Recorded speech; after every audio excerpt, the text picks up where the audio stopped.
Minha carteira de ações. Hoje eu vou falar sobre minha estratégia para montar uma carteira de ações e bater o Ibovespa. Mas antes de começar esse vídeo, dá um like se você não é inscrito no canal, inscreva-se e comentem como está a carteira de ações de vocês, né? Estão batendo o índice Ibovespa? Estão acima ou não? Deixe um comentário. Eu vou sortear um livro, o mais importante para o investidor, e uma garrafinha do canal para participar. Basta comentar, né? O resultado sai na próxima terça-feira, às 9h30 da noite, no meu Instagram, nos stories. O link do meu Instagram também está aqui embaixo, pessoal. Bom, vamos lá, né? Eu vou mostrar aqui algumas estratégias que eu utilizo na minha carteira, algumas ações que eu tenho, qual que é o racional por trás. Mas vamos lá, né? Vamos começar a entender aqui. Quando você monta uma carteira de ações, tá? Tem que entender que você está fazendo uma gestão ativa, né? Então, quando a gente pensa no índice, o índice Bovespa, por exemplo, que é uma carteira, uma cesta de ações, por que você decide comprar 5, 10, 15 ações ao invés de comprar o índice Bovespa? Bom, você decidiu fazer uma gestão ativa, você decidiu que escolher algumas ações é melhor ou pode ter uma rentabilidade maior, né, um risco ajustado, do que o índice Bovespa. Então, acho que esse é o primeiro ponto, né? Entender ali que o teu risco, quando você investe em ações, quando você monta uma carteira de ações, é o risco de bolsa. E aqui a gente compara, né, o índice mais comparável, o benchmark, é o Ibovespa. E aí quando você sai para uma carteira reduzida, né, enxuta, né, não são 100 ações, são 10, são 12, 15, depende aí do tamanho e volume financeiro de cada um, a ideia é que você tenha uma rentabilidade superior, né, ou seja, fazer uma gestão ativa e gere alfa. Tudo que você gera acima do índice Bovespa ou do benchmark que você escolheu, você gerou alfa, né, com um risco controlado, logicamente, né, ninguém vai sair comprando só as ações daquelas stressed, né, que são empresas praticamente quebradas ali e dá uma baita numa rentabilidade, mas aí você tomou um risco muito maior. Você tem que comparar o risco, né? Uma forma de comparar é a volatilidade. Então é ajustar o risco e ter uma gestão ativa. Então, por exemplo, eu tenho uma carteira que chama carteira estrategista, que nos últimos 3 anos, né, rendeu acima do Ibovespa 32%. Então, mais de 10% aí ao ano, com um risco, né, uma volatilidade levemente menor. Então, consegui ajustar o risco, manter um risco baixo, né, o próximo ao índice, e entregar um alfa aí recorrente nos últimos anos, tá? E como é que eu faço isso? Bom, várias estratégias racionais, mas para começar a explicar algumas coisas aqui para vocês, eu vou mostrar a composição do índice Bovespa hoje, tá? Então, setorialmente, quando a gente olha para o índice Bovespa, o que nós temos aqui?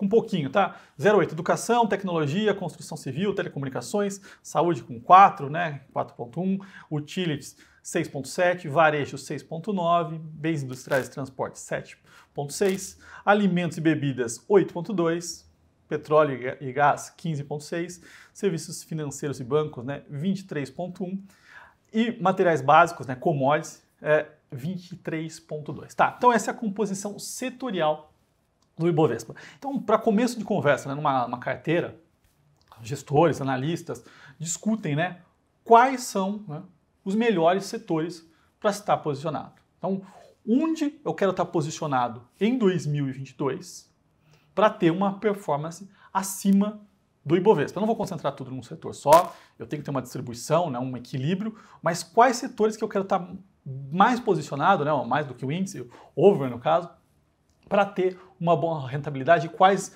aqueles que eu acredito e quais ações eu vou escolher, tá? Então eu vou começar aqui mostrando para vocês um racional porque eu estou posicionado em bancos, tá? Então eu vou falar quais ações aqui eu tenho preferência.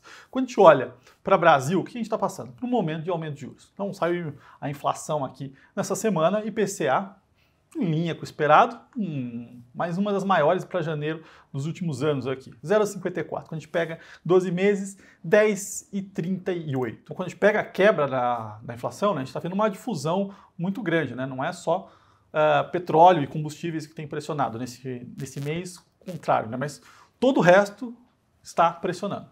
Então, a gente tem uma inflação aí que está incomodando a economia, incomodando o Banco Central, que é um movimento de aumento de juros, né? O Banco Central aumentou recentemente 1,5%, e na ata que ele soltou durante essa semana, ele mostrou que ele está incomodado e que ele vai ter uma política monetária ali contracionista. Ele segue reforçando essa ideia, né, que as taxas de inflação esperadas, né, principalmente em 2022, estão acima da meta. Então a gente tem uma inflação de alguma forma aí que não está ancorada, o Banco Central está fazendo de tudo, né, para ancorar, para trazer as expectativas para a meta, porque isso é extremamente importante para as inflações futuras, né? Mas o fato é, temos um movimento de aumento de juros, um juros alto. Tá? E isso ajuda muito os bancos tradicionais, né? Porque tem uma carteira de crédito, o banco ganha muito mais com o spread do que, de fato, com a taxa. Com o aumento da taxa de juros, o cenário fica um pouquinho mais competitivo, né? Existem algumas dificuldades para as fintechs e tudo mais.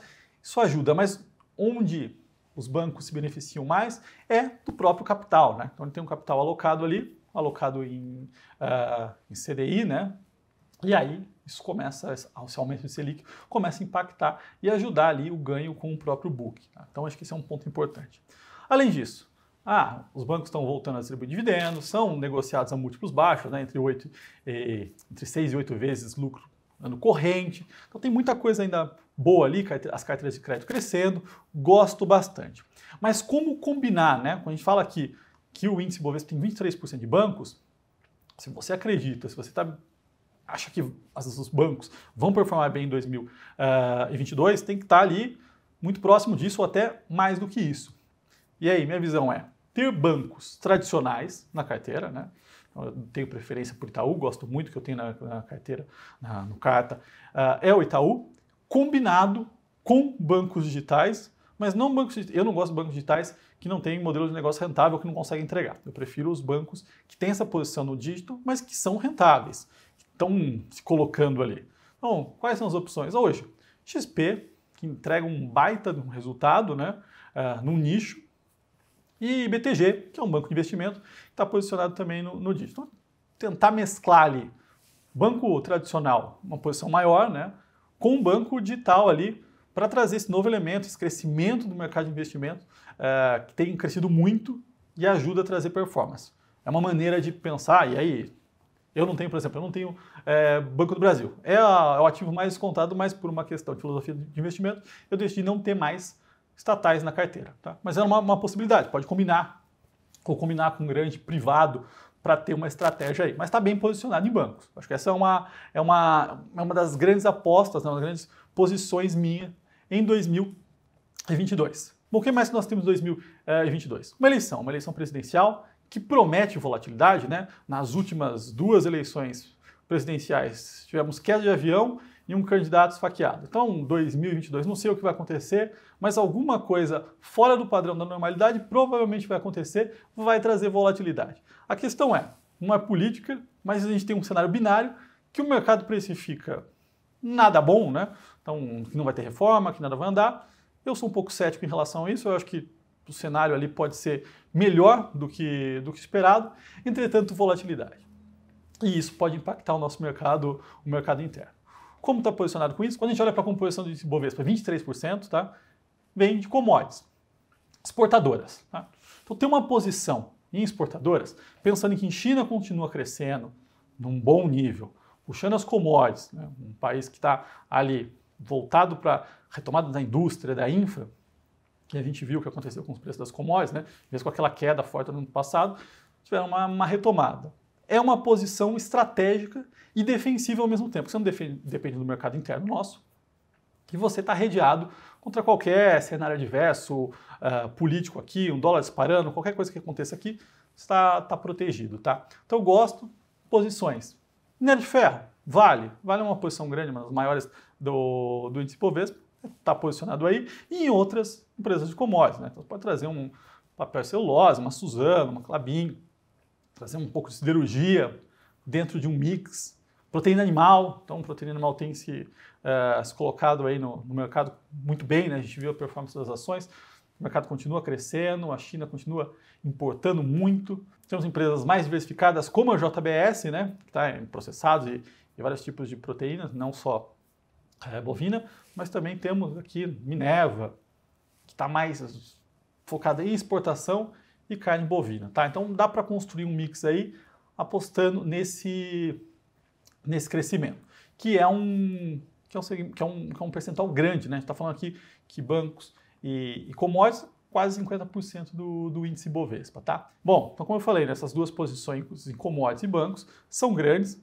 mas além disso eu tenho uma outra posição que é grande, né, extremamente grande, dentro da minha carteira recomendada, né, o carteira de estrategista, que é varejo. Para quem me pergunta, né, eu tenho dentro da Levante, que é uma casa de análise independente, minha carteira é recomendada.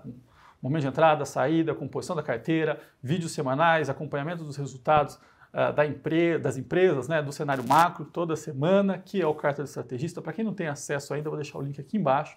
Carta de Estrategista com uma mega promoção aí por R$ 7,90 para vocês que me seguem no canal, tá? Então, meu canal ultrapassou 140 mil inscritos. Quem quiser, o link está aqui embaixo com um descontão. É só usar o cupom RAFA140K. Bom, e aí o varejo, né? Minha posição. Eu tenho uma posição de 25% no varejo, que é a minha maior aposta, que é onde eu creio que dá para tirar um alfa. É um risco maior também, quando pega numa composição de carteira.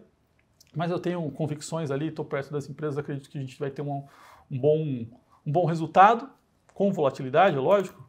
Difícil fugir disso.